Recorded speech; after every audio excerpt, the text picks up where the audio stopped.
What's going on, everyone? Today we are taking a look at the Ruko F11 GIM2 drone. This is a 4K drone with a 2-axis gimbal. This drone advertises to have a 9,842 foot remote control distance, which will allow you to fly this pretty far without any control or display issues.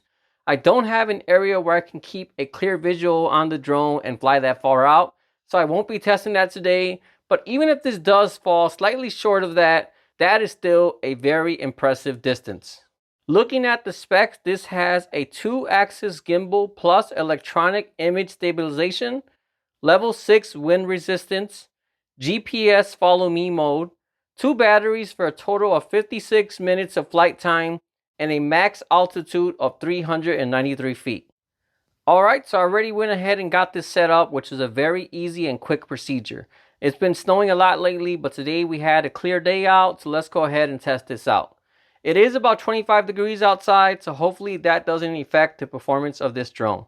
So here we are in an empty field near my house. When you launch the drone, you always want to make sure you have a clear path to not only launch the drone, but also land it as well. The last thing you want to do is try and land it, and instead it gets stuck in an overhead cable or a roof, and then, well, there goes your new drone. I'm in a few different Facebook and Reddit groups for drones, and there's always a post like this almost every week. So take proper precautions so you aren't joining them and losing your new drone as well.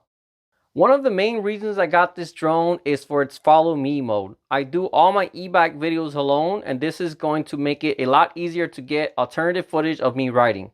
Simply set the drone to follow me mode, go for a ride, and just like that, without any additional help or tripods, I can get more footage to enhance my videos. Keep in mind, this drone does not have obstacle or collision avoidance. So if you do this, you have to make sure it is in an open area where the drone can fly clearly without hitting anything.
Unfortunately, just as I was about to start recording myself, get on the e-bike, then test out the follow me mode, the remote control died. I had it set up in the air and I heard like a crashing noise, and I turned around.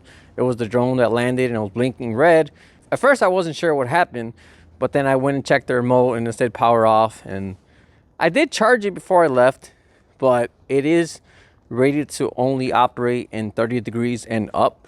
Right now it's about 18 degrees outside, so I'm sure that played a part in the battery dying a lot quicker than it should have. So unfortunately, I won't be able to get any riding footage or test out follow me mode at this time. Tomorrow we're supposed to have a snowstorm, and then after that we're all in the negative degrees for the rest of the winter. So I'm just gonna put the video out like this for now, and hopefully in the springtime I'll do another video and test it more thoroughly.